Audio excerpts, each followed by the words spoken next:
വയനാട് മാനന്തവാടിയിൽ ഇറങ്ങിയ ആളെക്കൊല്ലി കാട്ടാന ബേലൂർ മഖന വീണ്ടും ജനവാസ മേഖലയിൽ. മുള്ളൻകൊല്ലി പഞ്ചായത്തിലെ മരക്കടവിൽ ഇന്ന് പുലർച്ചെയാണ് ആന എത്തിയത്. വനം വകുപ്പിന്റെ പെട്രോളിംഗ് സംഘം ആനയെ നാഗർഹോള വനമേഖലയിലെ മച്ചൂർ ഭാഗത്തേക്ക് തിരിച്ചുകയറ്റി.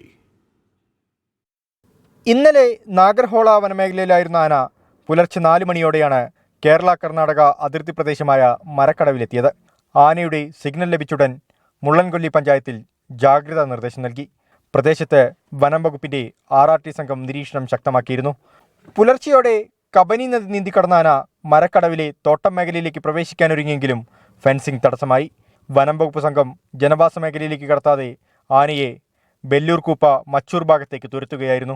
ആളുകൾ രാവിലെ മുതൽ വളരെ ഭയചകിതരായിട്ടാണ് ഇരുന്നത്.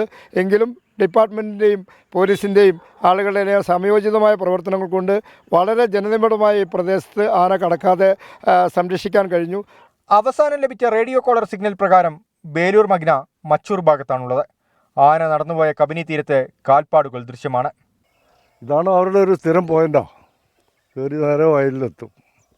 അവിടെ ഞങ്ങളിവിടെ രാത്രി കാവൽ കൊടുക്കും.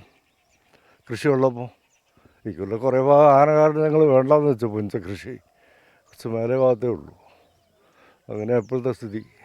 ആന വീണ്ടും ജനവാസ മേഖലയിൽ എത്തുമെന്നാണ് വനം വകുപ്പിന്റെ കണക്കുകൂട്ടൽ. വെറ്റിനറി സർജൻ അരുൺ സക്രിയയുടെ നേതൃത്വത്തിലുള്ള സംഘം പ്രദേശത്ത് ക്യാമ്പ് ചെയ്യുന്നുണ്ട്. 24 വയനാട്.